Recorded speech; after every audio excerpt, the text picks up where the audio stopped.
name is Akhil Raman, lecturer at IPA Vocational Training Center, Kharagpur।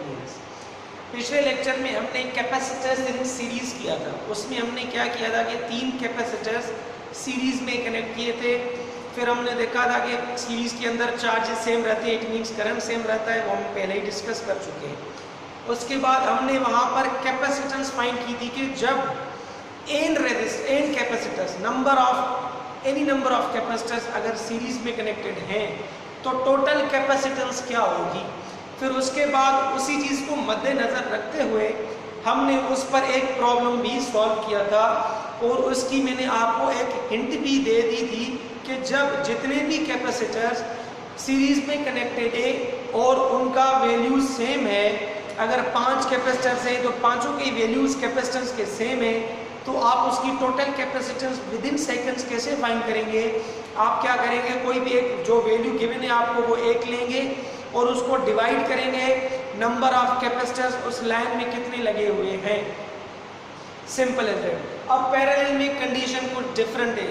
जैसा कि हम resistor की सीरीज और पैरेलल करके आए हैं, हमने देखा है कि जब रेजिस्टर्स को सीरीज में कनेक्ट करते हैं तो वो रेजिस्टेंस बढ़ जाती है, टोटल एड अप हो जाती है, और जब उसी रेजिस्टर्स को हम पैरेलल में कनेक्ट करते हैं तो वो रेजिस्टेंस रेसिप्रोकल होने की वजह से डिवाइड हो जाती है।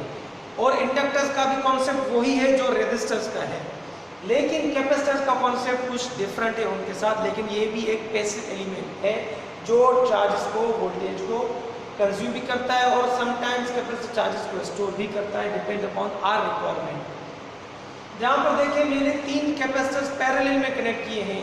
पैरेलल में कनेक्शन की टर्मिनोलॉजी और एनालिसिस क्या होती है कि पॉजिटिव टर्मिनल पॉजिटिव के साथ कनेक्ट होगा, नेगेटिव टर्मिनल नेगेटिव के साथ कनेक्ट होगा।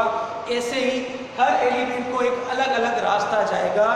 ये होगा कि फॉर एग्जाम्पल अगर इसी पॉइंट पे कोई फॉल्ट आ जाएगा तो दूसरे पॉइंट्स जो दूसरे टर्मिनल्स होंगे, दूसरे एलिमेंट्स होंगे वो अनइंटरप्टेड होंगे, और इससे ये होगा कि पूरी पावर सप्लाई कट नहीं हो जाएगी, सिर्फ उसी लाइन में पावर सप्लाई कट होगी जिस लाइन में फॉल्ट आएगा।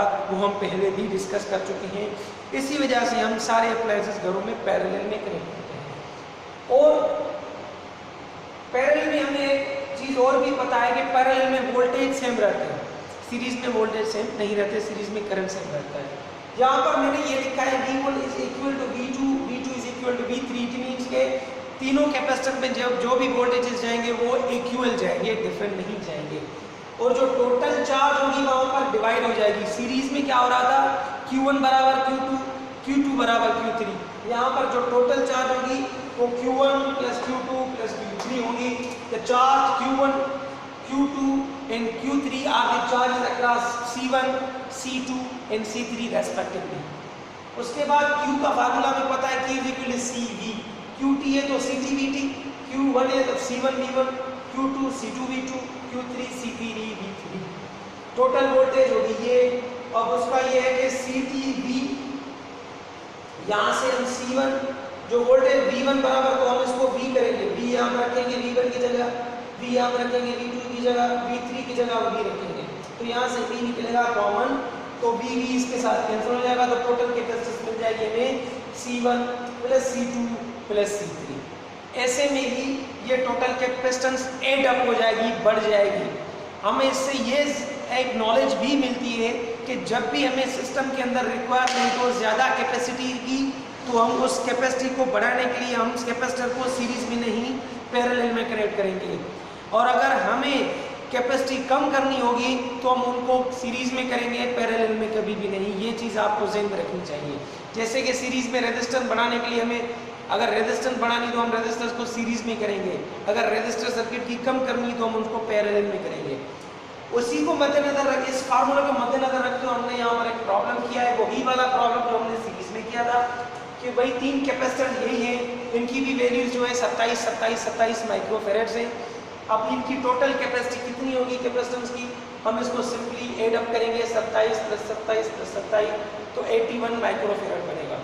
अब इससे ये भी जाहिर होता है कि जब जितने भी कैपेसिटर्स पैरेलल में कनेक्टेड हो, 5 हो, 8 हो, 12 हो, 16 हो, 20 हो, जितने भी हो, हमें विद इन सेकंड्स अगर कैपेसिटी फाइंड करनी हो कैपेसिटर्स की तो कैसे करेंगे, बशर्ते कंडीशन ये है कि वैल्यूज सेम होने चाहिए कैपेसिटेंस के। तो क्या करेंगे आप, कोई एक वैल्यू लेंगे, जो भी वैल्यू होगा उसको आप मल्टीप्लाई करेंगे नंबर ऑफ कैपेसिटर से। सीरीज में आप क्या कर रहे थे, डिवाइड, अब पैरेलल में आप मल्टीप्लाई करेंगे।